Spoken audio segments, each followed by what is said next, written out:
शांति।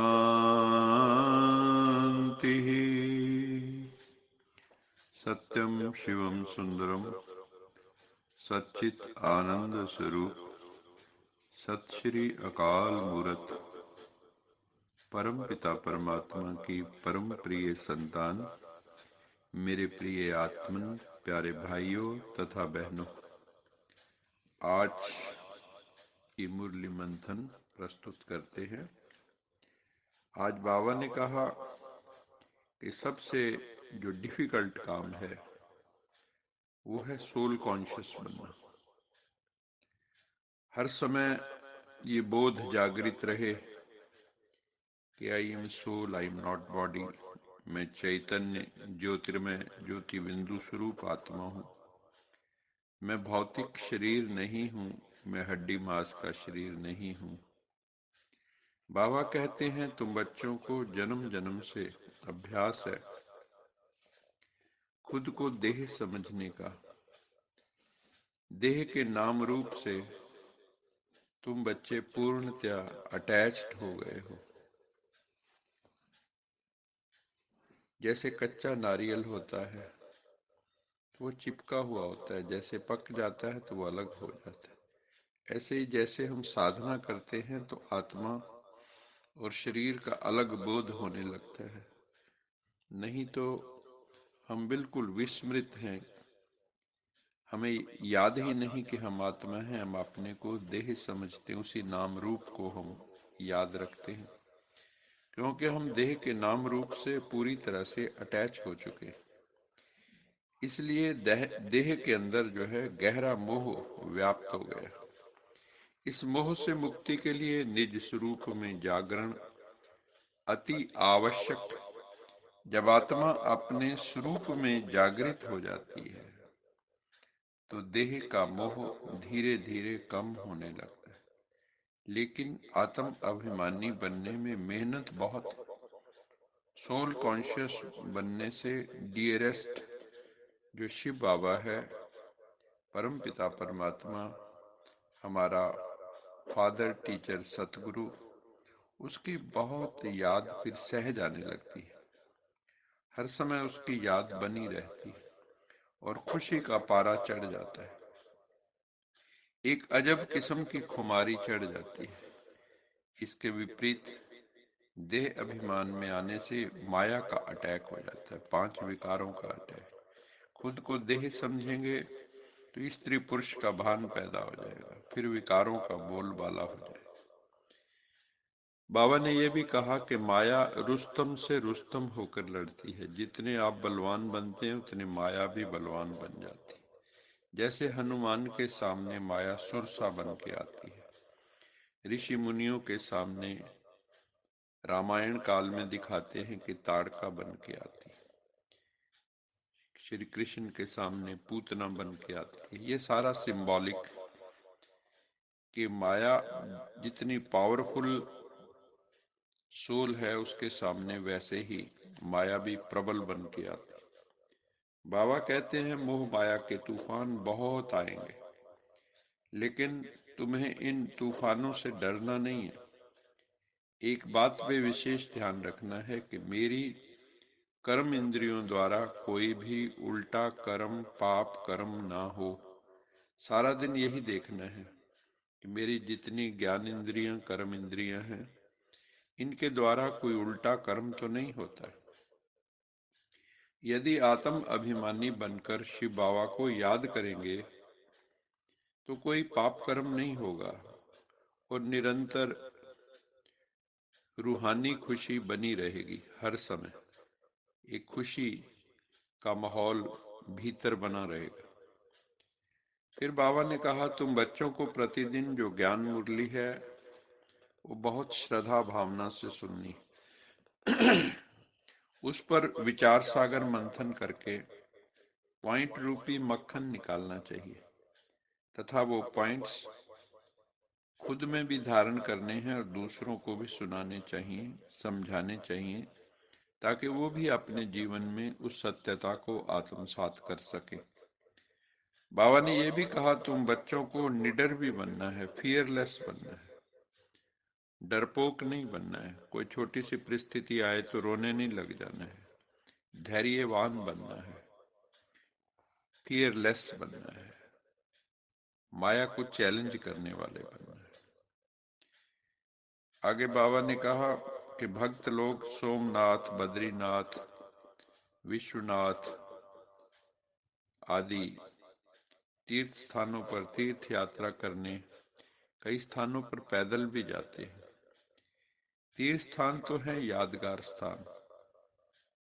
अब तुम बच्चों को तो परमपिता परमात्मा को याद करके सत्य बाबा के पास परम धाम पहुंचना है। एक है यादगार की यात्रा, एक है याद से यात्रा। याद से हम बाबा के पास पहुंच जाते हैं, जैसे कोई अपने पिता को याद करे, और एक है पिता की फोटो में ध्यान लगाए। तो हमें तो सत्य पिता को याद करना है, वो है सच्ची सच्ची रूहानी यात्रा। परम धाम पहुंचना है, वही है अमरनाथ की यात्रा, सोमनाथ की यात्रा। अभी शिव बाबा आया हुआ है, हमें लायक बनाकर साथ ले जाएंगे, घर लेके जाएंगे। क्योंकि हम आत्माएं अब पतित बन गए हैं, तो पावन बना कर ले जाएंगे। अभी हम मैले कुचैले हो गए हैं, तो हमें पावन बनाकर ले जाएंगे, क्योंकि उस घर में कोई पतित आत्मा जा नहीं सकती। उस मुक्ति धाम में, उस जीवन मुक्ति धाम में कोई पतित आत्मा जा नहीं सकती। पतित आत्मा को मुक्ति, जीवन मुक्ति मिल नहीं सकती। पतित से पावन बनने के लिए क्या करें? जो होलीएस्ट ऑफ द होली, एक जो पावन परम पिता परमात्मा है, उसको दिल की गहराई से याद करना है। वही हमारा सबसे नजदीकी रिश्तेदार है, वही हमारा माता पिता, बंधु, सखा, सब कुछ है। तवमेव माताश्च पिता त्वमेव, तवमेव बंधुश्च सखा त्वमेव, तवमेव विद्या दरुणम त्वमेव, तवमेव सर्वम मम देव देव। तो तुम उस एक पिता की याद में रहना है और सर्व रिश्तों से उसे याद करना है, वो हमारा सब कुछ। तुम बाबा की याद में रहकर, शिव बाबा की याद में अगर रहेंगे, तो हम माया पर जीत पा लेंगे, विकारों पर जीत पा लेंगे, मन पर जीत पा लेंगे। इसलिए कहते हैं घड़ी घड़ी प्रभु स्मृति में रहो। भक्ति मार्ग में कहते हैं उसका नाम जपो। फिर बाबा ने कहा यत्र नार्यस्तु पूज्यन्ते रमन्ते तत्र देवता। ऐसा हम भक्ति मार्ग में जो सुनते हैं कि जहाँ नारियों की पूजा होती है वहाँ देवता निवास करते हैं। तो सतयुग त्रेता में जब देवी देवता थे इस धरा पे, तो नारियों को प्रथम स्थान मिला हुआ था।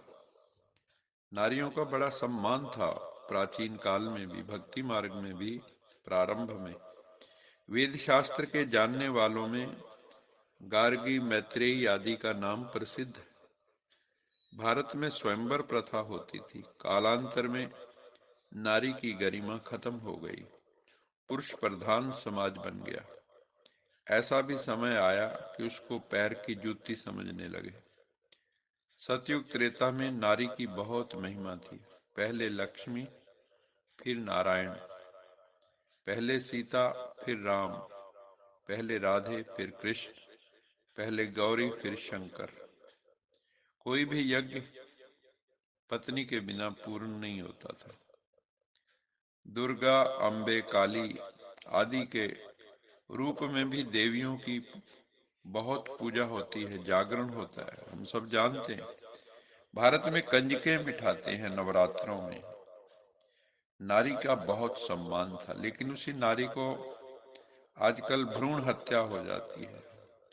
ये बहुत ही दुखदायी घटना है। नारी ही नारी के विरुद्ध कार्य कर रही, नारी ही अपने गर्भ में जो फीमेल बच्चा होता है उसको मार देती है। बहुत दुखदायी घटना है। अभी परम पिता परमात्मा शिव नारी सशक्तिकरण कर रहे हैं। उनके सुषुप्त दैवी स्वरूप को फिर से इमर्ज कर रहे हैं, जागृत कर रहे हैं, अवेकन कर रहे हैं। क्योंकि नारी के उत्थान से ही विश्व का उत्थान संभव है।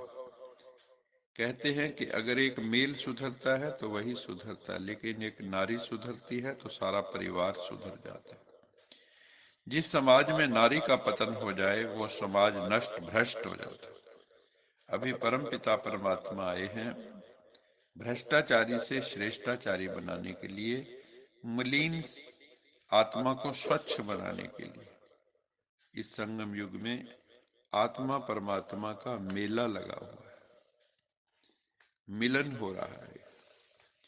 कई मेलों में तो लोग मैले हो जाते हैं, ये मेला ऐसा है आत्मा परमात्मा का, जहां पर पावन बन जाते हैं, वृत्ति से पावन बन जाते हैं, स्मृति से पावन बन जाते हैं, दृष्टि से पावन बन जाते हैं।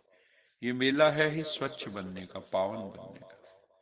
होलीएस्ट ऑफ दी होली परम पिता परमात्मा को याद करने से हम आत्माएं भी होली बन जाती हैं और ग्रस्त पवित्र आश्रम बन जाता है। लक्ष्मी नारायण जैसा ग्रस्त आश्रम बन जाता है, राम सीता जैसा ग्रस्त आश्रम बन जाता है। तो घर ग्रस्त में रहते माया के तूफान, बाबा कहता है, बहुत आएंगे। माया बहुत सामना करेगी, कभी क्रोध आएगा, कभी लोभ आएगा, कभी मोह आएगा, कभी काम विकार आएगा। काम की अग्नि जागृत हो गई, लेकिन तुम बच्चों को डरना नहीं है, उसका सामना करना है और कोई भी इंद्रियों से गलत कर्म नहीं करना है। अच्छा मीठे मीठे सिखिलद बच्चों प्रति याद प्यार, गुड मॉर्निंग, रूहानी बाप की रूहानी बच्चों को नमस्ते। हम रूहानी बच्चों की रूहानी मात पिता बाप दादा याद प्यार, गुड मॉर्निंग, गुड नाइट और नमस्ते। सदा रहो हंसते, कहीं नहीं हंसते, बन जाओ बांध लो अपने, चलो प्रभु के